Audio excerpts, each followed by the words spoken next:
Well, I tell you what, if you can't speak Chinese, get the heck out of China. Really? Let's talk about it.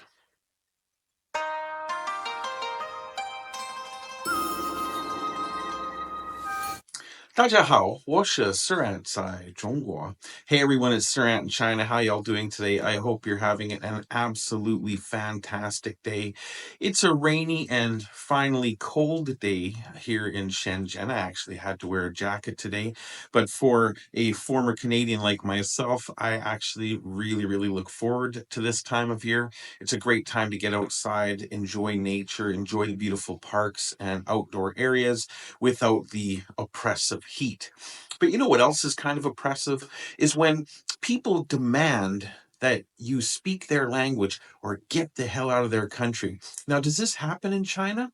Well, let's talk about it. However, first, I'd like to recommend a VPN service called SimpleLink. It's very easy to use. It's very inexpensive with a lot of different payment options. And if you're already in China, you can pay for it using Alipay or WeChat Pay, which is incredibly convenient. It has servers all over the world. And if you're concerned about internet security and privacy, it's a fantastic way to protect yourself and your internet connection, whether at home or in public. And if you want to get around geo-blocking, either for streaming or, for example, the Great Firewall of China, it really works well. I use it on all my devices. If you're interested, take a peek at the link in the description below. But now, let's talk about whether or not you have to speak Chinese when you're in China. Now, this is something I've talked about in other videos to a smaller degree, but it really is true that it's not absolutely necessary to speak Chinese when you come to China. So if you are coming as a traveler or as a short-term adventurer, for example, I don't think it's necessary to take lessons and to spend a lot of money and to really dig deep into Chinese language learning. That said, if you're planning to live here long term, like I am, or work in China for an extended period, I do really think it's vital for you to learn the language just so that you can feel more comfortable and feel more relaxed going out and doing things by yourself without having to rely on an interpreter. However, are people going to give you a hard time in China because you don't speak Chinese? Well, in 20 years, I've never, ever had somebody come up to me and say, hey, you have to learn Chinese or get the hell out of China. Can that be said for America, England, or even my own country of Canada, where the world seems to assume that we're all so polite and kind? Let's take a look. Shut up. You're rude. Speak English in Canada. Rude as well. Who do I complain about? Shut up. You're rude. You are rude. Go somewhere else. Who do I complain about her? Give me the number. No, you can call our store number. What's your store number? On the top of the receipt. Okay, can you finish your movie? Sure. Yeah, I'm videoing this. You're a racist. I know You're I a am. racist. I know I am. And you shouldn't be proud of that. You shouldn't be. Speaking. No, I'm speaking with my friends. It's just because what I look. Do you see that's the problem? No, that's I don't in have. you. That's I don't in have your any mind. problem with That's what. in your mind. I don't have Yeah. any problem with the do way see you it? look. So I you don't see- have any so what problem is your with the way problem? you look. I'm a U.S. citizen. What is your problem? I don't have any What problem. is your problem? Will you shut up? I don't have. I Quote, he should really set an example by speaking English in the United States. What's wrong with speaking Well, Spanish? I think it's wonderful and all, but I did it a little bit half-heartedly, but I do mean it to a large extent. We have a country where to assimilate, you have to speak English. And I think that where he was and the way it came out didn't sound right to me. We have to have assimilation. To have a country, we have to have assimilation. I'm not the first one to say this, Dana. We've had many people over the years, for many years, saying the same thing. This is a country where we speak English, not Spanish. This America. What did you just say to me? You don't speak Spanish. What in did you just say to America. me? And What did you you say to speak me? Country. A mother says she got into a verbal dispute with this woman in a public restroom after overhearing racist remarks. The tense exchange happened just outside Disneyland in California. I have a child and I speak Spanish to my child, and you have a problem with that? I told you. You have a problem with that, right? What I just said. Eva Ramirez says she was in a stall with her 2-year-old son and was speaking Spanish to him.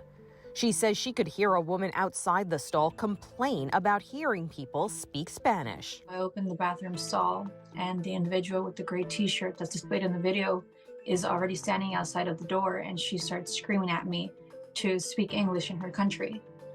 And I tried to ignore it, and she simply raised her voice again, and she repeated the same thing, and she said, "You're a effing Mexican." No.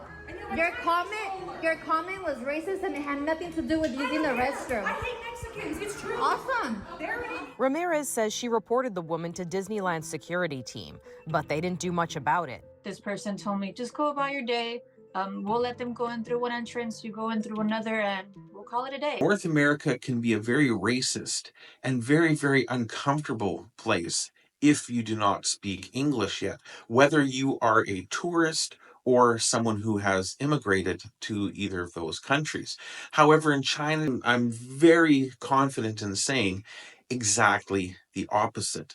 I have a friend who just arrived here in China, does not speak a word of Chinese, and is absolutely having a fantastic time. Language simply is not a barrier, because if he needs any type of assistance when he's out in public, all he needs to do is this. Excuse me, can anybody help me? Does anybody speak English? You will literally be swarmed by people all wanting to help you. Now, there's an ulterior motive. They're not just the nicest people in the world, though really I have met the nicest people in the world here in China. A lot of the times, these people will come to offer their assistance because they want to practice their English.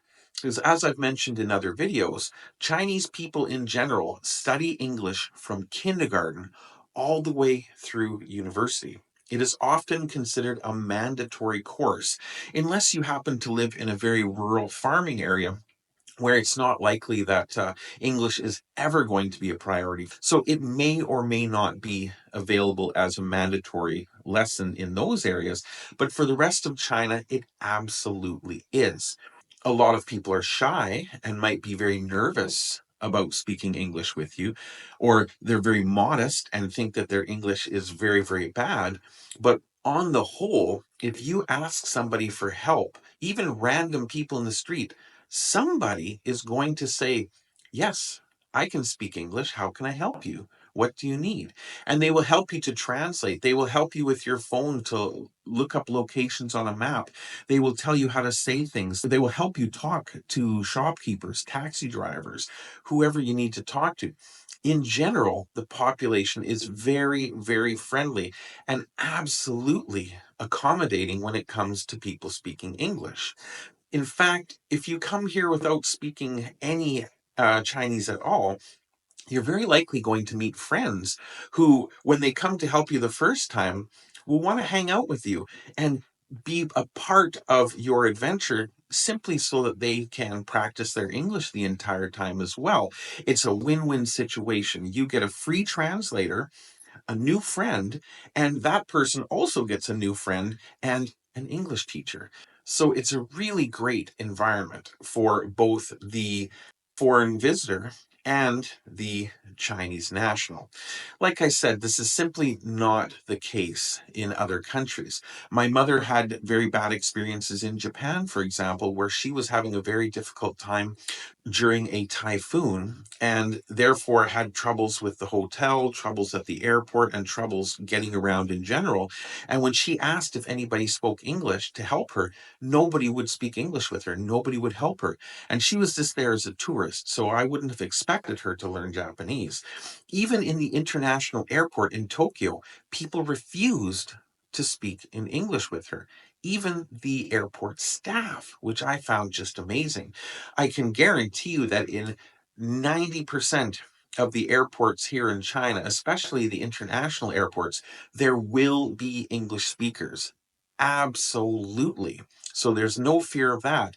But in other countries all over the world, when foreigners travel to those countries and do not speak the local language, they actually can get not only angry and perturbed about it, but downright racist and ugly when they are trying to deal with these people. And it's unfortunate. It really truly is. It does show one of the bigger cultural differences between the very modest and friendly culture here in China, as opposed to the more aggressive and kind of standoffish culture that I've experienced back in Canada myself. Like I said, one thing that people often say to me about being a Canadian is, wow, you Canadians, you're famous for being so polite and so nice all the time. Come to Canada, don't speak English. Just even if you do speak English, don't speak English. Speak your native language or some other language for a while, and see how nice people are to you. It can get really, really quite bad. And you would think that in a culture like Canada, where it is such an internationally integrated culture now, we have people immigrating from all over the world, from different societies, cultures, races, languages, etc. I really felt so, I don't know, dehumanized. Samson Ordonez and his family moved to Canada from the Philippines a little over a year ago. While he says, for the most part, he has felt welcome since his arrival, an alleged racist incident on a Vancouver bus Saturday left him shaken. And she said, you people speak English here in this country. Ordonez was on bus route number 20 when he called his brother to make plans to meet up. He did the call in his mother tongue, Ilocano. After hanging up, he says he was stunned that a woman not only told him to speak English, but another stranger agreed with her.